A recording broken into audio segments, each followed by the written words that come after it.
Bienvenidos. En esta ocasión vamos a hablar sobre el ciclo celular. Todas las células se van a dividir a través de un proceso llamado como ciclo celular.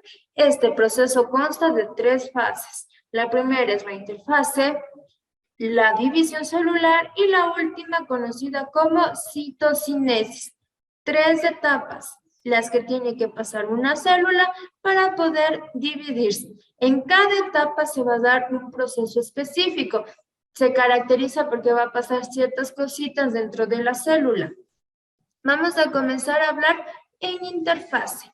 En interfase es la etapa en donde se va a duplicar el ADN, va a haber la síntesis de histonas, se va a producir proteínas, se producen organelos celulares y esta interfase va a estar dividida en 3 etapas. La etapa G1, etapa S y etapa G2. Estas 3 pertenecen a interfase. Nunca se olvide, primera fase del ciclo celular la llamamos interfase. La interfase se divide en 3 procesos, G1, S y G2. Hablemos de G1, ¿qué es lo que sucede en esta etapa? En esta etapa conocida como G1, la célula va a incrementar su tamaño, también va a incrementar su actividad metabólica, sus organelos se van a replicar y la mayoría de sus estructuras va a aumentar de tamaño. En G1, la célula crece en tamaño, crecen los nutrientes que tiene y otra cosa extra que sucede en G1 es que se revisa si es dentro del ADN de esta célula existen daños. Si existen daños dentro del ADN de esta célula, no se puede duplicar. La célula es defectuosa y no se puede duplicar porque la nueva célula o la célula hija nacería con este mismo daño. Así que esta célula muere a través de un proceso llamado apoptosis o muerte celular. La célula, al ver que está con un problema en su ADN, decide ya misma morir y se suicida a través de la apoptosis. Nunca se olvide, fase G1. Aquí se ve si la célula tiene daños en el ADN y crece de tamaño. En la fase S es la que se conoce como síntesis. En esta fase se va a ocurrir la replicación del ADN y de las proteínas. Todas las proteínas necesarias para que la célula pueda continuar con la división. Se duplica el ADN. Lo que había una sola hebra, ahora ya va a haber 2 hebras. Esto sucede en la fase S. Mientras que en la fase G2 se dan los preparativos finales para la división celular. Como en G1 ya vimos, ya corregimos, si había daño, si había algún error, ya aumentó el tamaño, aumentó los nutrientes. En fase S ya se duplica el ADN, ya se producen más proteínas. En la fase G2 solamente se mira que todo esté ya listo, que todo esté correcto para que la célula pueda pasar a la siguiente etapa, que es la de división. En la siguiente etapa vamos a tener 2 formas en las que se van a dividir mis células, a través de la meiosis o a través de la mitosis. La meiosis es un tipo de división celular exclusivo de células sexuales. Solo óvulo y espermatozoide pueden dividirse a través de meiosis. El resto de nuestras células se dividen a través de mitosis.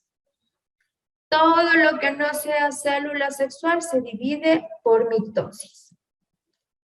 Vamos a hablar ahora de la mitosis, que era el tipo de reproducción de las células somáticas.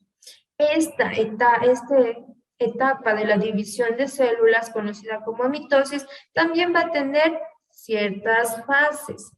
La primera se conoce como profase. En la profase, los cromosomas van a condensarse y van a cortarse. Van a buscar su homólogo, el cromosoma similar.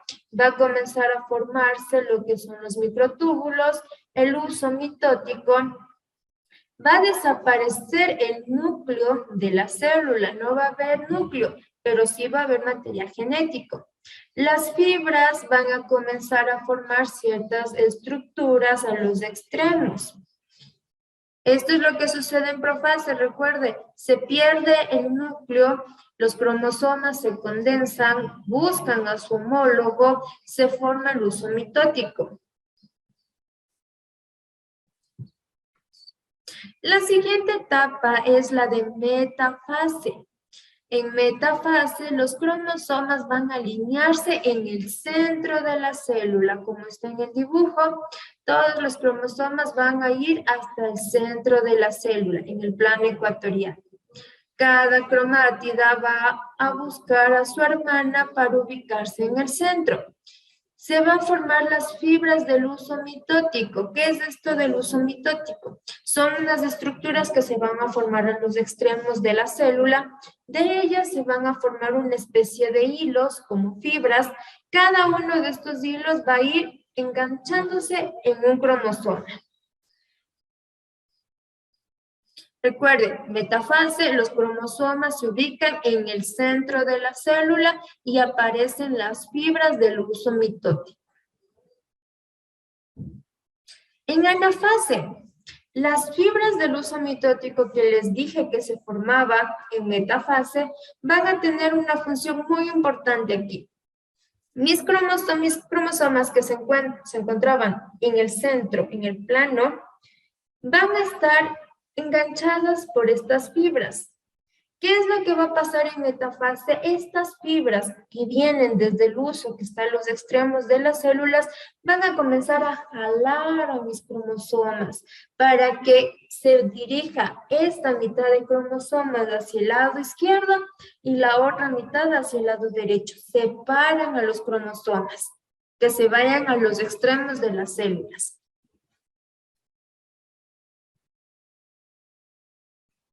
Esto es lo que sucede en anafase. Las cromátidas hermanas, a través de las fibras del uso mitótico, se van a separar y se desplazan hacia los polos. En telofase, ¿qué es lo que sucede?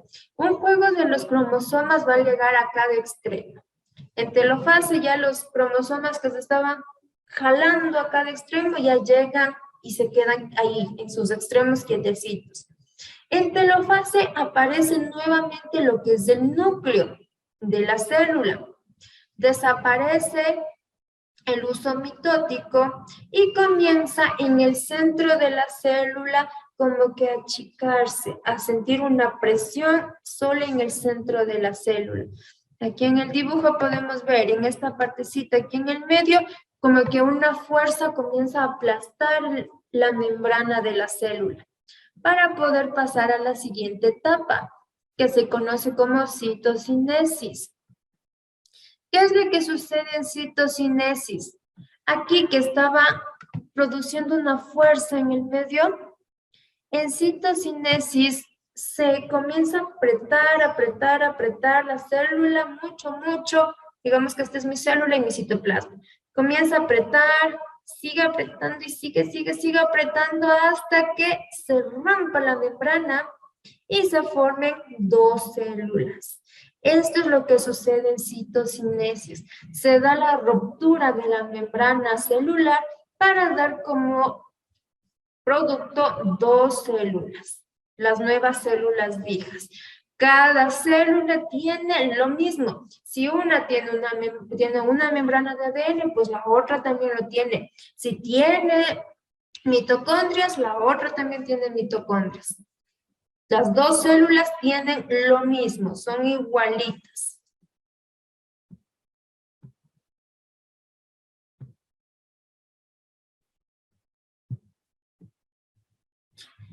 Lo que acabamos de ver es mitosis, lo que sucede en células sexuales, en células somáticas. Para células sexuales tenemos meiosis. Es lo mismo que en mitosis, solamente que vamos a repetir este proceso dos veces. En mitosis teníamos una profase, una anafase, telofase, metafase. Daba como resultado dos células hijas. En meiosis, ¿cuál es la diferencia? Que acabamos profase, metafase, anafase y en telofase se vuelve a repetir. Hay una profase 2, una telofase 2, una anafase 2 y una telofase 2. Con la finalidad de que en lugar de producir 2 células hijas, dé como resultado 4 células hijas. Recuerden, mitosis, células somáticas, siempre va a tener como resultado 2 células hijas, solamente 2, no más. En meiosis, en cambio, tenemos como resultado 4 células hijas y meiosis es exclusivo de las células sexuales. En meiosis, ¿por qué quieren 4 y no 2? Porque se necesita que las células sexuales tengan solo la mitad de los cromosomas, de la carga de cromosomas de cada especie. El ser humano tiene 46 cromosomas en todas sus células, excepto en óvulo y el espermatozoide. Ellas tienen 23 y 23. ¿Para qué? Para que al momento que el espermatozoide del hombre se una al óvulo de la mujer, esta unión produzca 46 cromosomas, que es la carga del ser humano. Por eso, todas las células sexuales siempre tienen la mitad, para que al unirse, las 2 células sexuales puedan tener la carga de cromosomas de la especie a la que pertenecen.